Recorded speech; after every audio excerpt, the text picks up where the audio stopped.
The Nenets people have come together at the remote northern outpost of Yazale for a unique festival. It's a celebration of a culture and a way of life that communism tried to wipe out.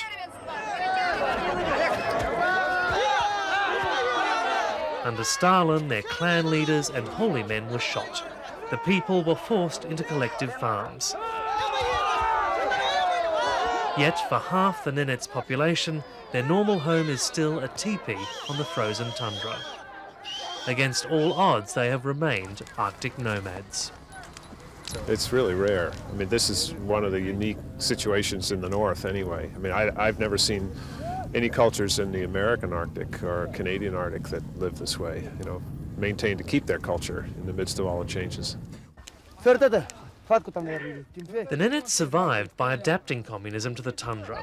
Klansmen like Timofey still work in collective reindeer farms, but that never stopped them being nomads.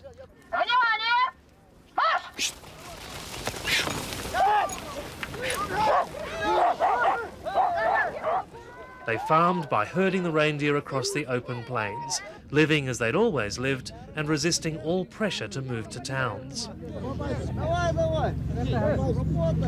By outlasting the system that tried to change them, their lifestyle could, in theory, endure forever.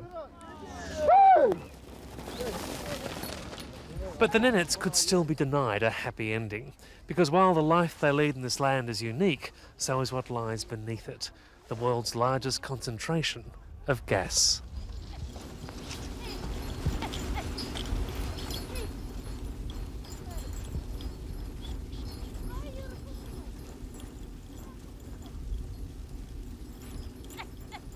The Nenets' land is littered with abandoned rigs, the legacy of failed attempts to extract 200 billion cubic metres of gas. But the opening up of Russia's industry has brought Western capital and expertise to get it out. The American oil giant Amoco, in partnership with the Russian gas monopoly Gazprom, are developing a multi-billion-dollar pipeline project. It would take the gas from 10 sites on the peninsula all the way to Western Europe. It is potentially the biggest impact on the Nenets people since the days of Stalin. Весь газ выкачают, они все бросят туда. Там и останется, что землю переворшат. И этим мы пострадаем по этим пастбищам. Ну и сейчас страдаем почти от них. Что люди, что собаки, они как волки тоже.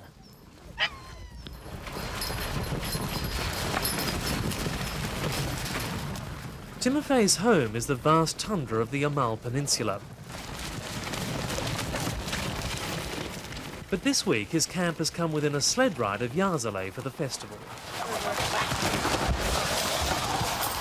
To see what the Nenets were scared of losing, we were given a rare and daunting opportunity, a chance to stay with Timofey's clan.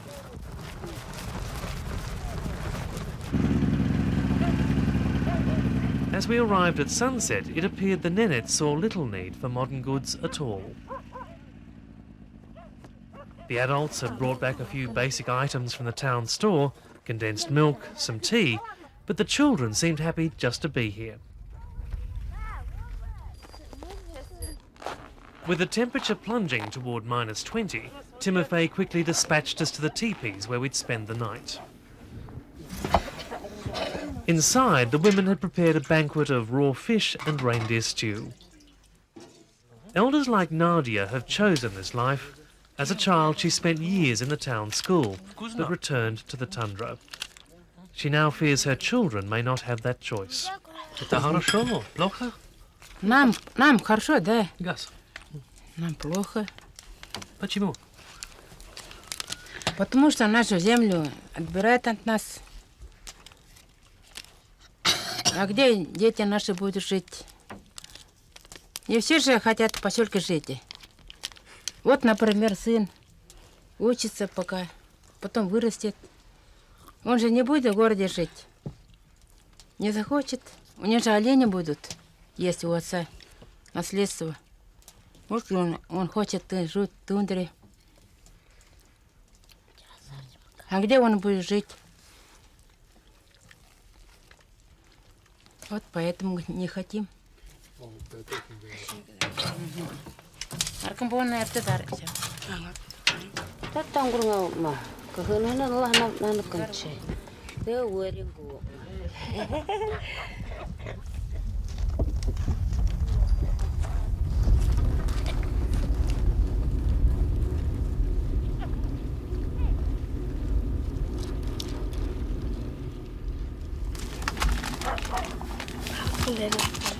The day's work begins early in nomad camps. The reindeers see to that.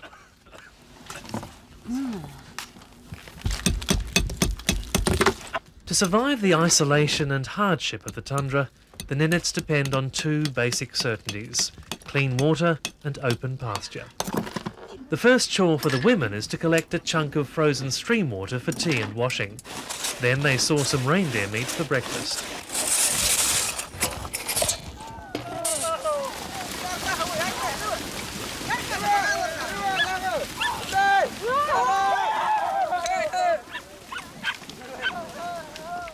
Reindeer provide their food, shelter, transport and clothes, even the sinews to sew their furs. By migrating the herds, the Nenets ensure the moss and lichen on which they feed are never overgrazed.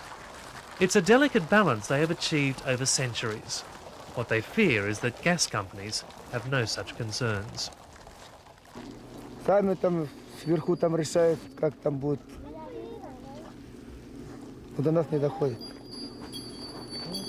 Да и почти люди у нас тут малограмотные есть. Говорить, ну, тоже не могут говорить. Сейчас политика-то, все всякие там, как сказать, политики же там, они политику-то не понимают. Как там.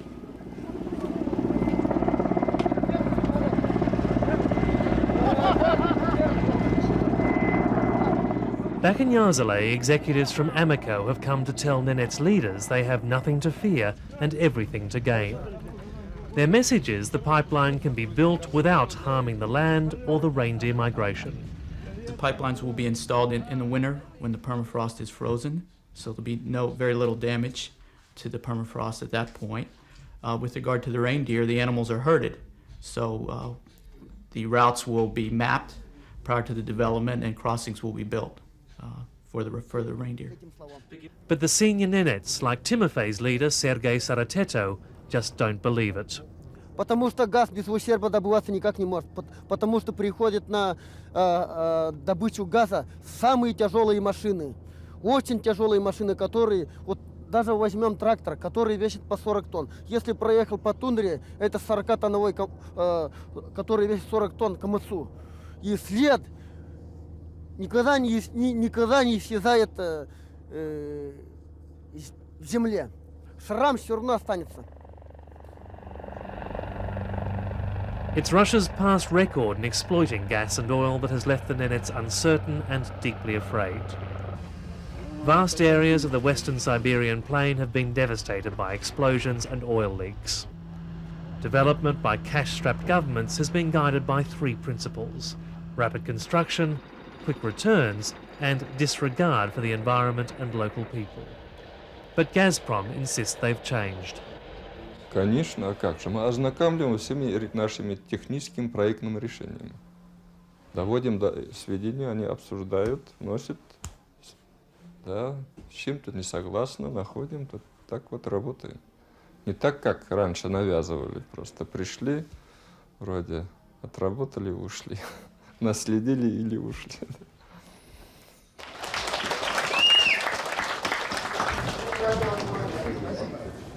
Gazprom promised compensation to ease the pain. Today they've come bearing gifts. Значит, победители, я не знаю, кто окажется сильнее сегодня здесь, в районном центре. Мы знаем, кто у нас был лучше и выше всех в городе Надаме. Значит, вот, мы привезли один буран, и одну электростанцию Ямаха и 100 килограмм Бисера, да, бисера.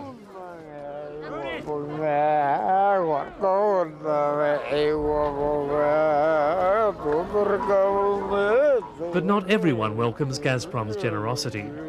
About half the Nenets on the peninsula succumb to communist pressure to move to towns. Their fate has been unemployment and chronic alcoholism.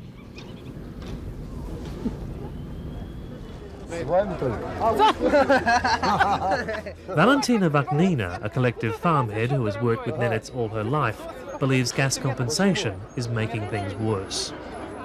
Субсидии сейчас, наоборот, стали больше денег давать, больше. Но вот эта такая помощь, она тоже не продумана, потому что люди наши, так честно сказать, они подвержены к алкоголизму.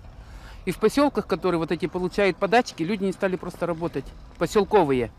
Тундровские это работают, там своя жизнь, очень разная жизнь, в тундре совсем другая, а в поселке совсем другая. И вот люди, которые оторваны в поселке, они просто стали спиваться, потому что они просто не стали работать, потому что дают очень много подачек.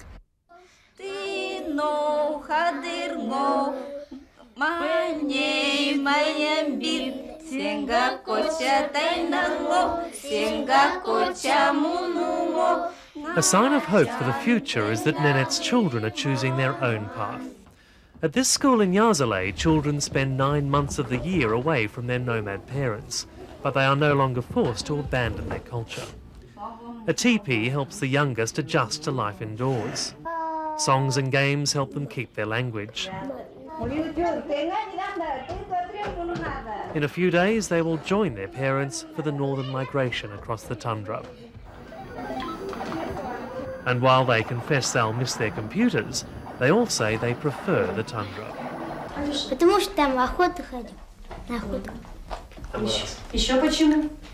За арканием оленей. Оленей, арканье, еще что? Утром будет не спать будут. Когда вы большими будете, кем бы вы хотели стать? Я оленеводом. Ты оленеводом, так?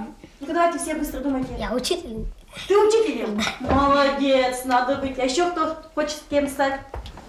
Сережа? Рыбаком. Рыбаком. Алеша?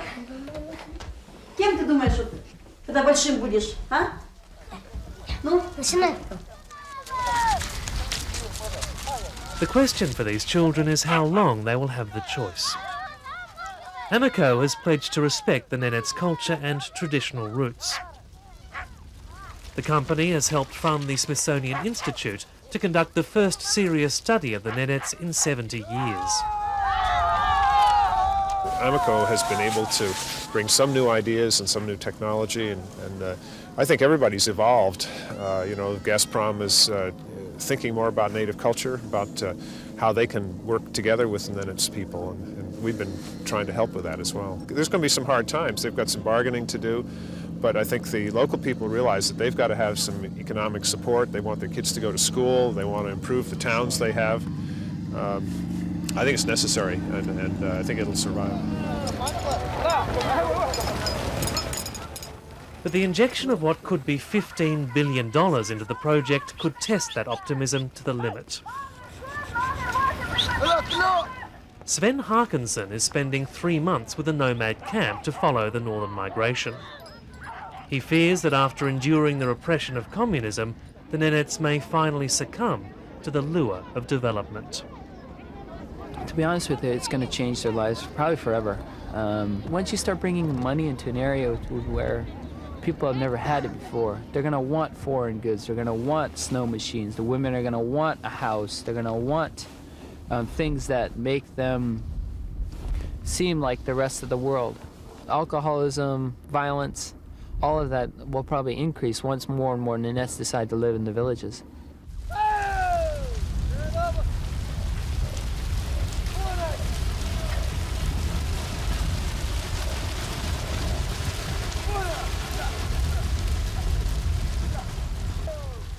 With the festival over, the nomads once again prepare to resume their wandering. The women take down the teepees and pack the sleds. The men prepare the reindeer that will pull them. The group will cover 30 kilometres today. It may be months before they see another town, but they insist the tundra will provide all they need. Если тундровик без оленей, он никогда не может себя не считать даже человеком. Допустим, я говорю, что это газ богатство. Я его богатство и не считаю. Я считаю только богатство оленей. И в том числе вот, у человека, если олени есть, если дети есть, и прекрасная земля, больше немцу, тундровику, ничего не надо.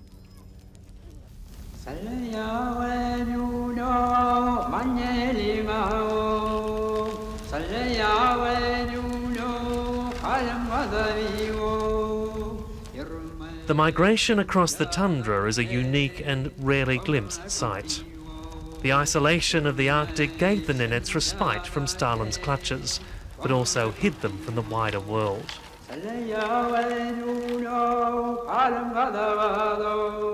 For 1,000 years, the Nenets have survived the coldest, harshest place on Earth. They could now be facing the hardest challenge of all. Issa muttorato, kanutapura.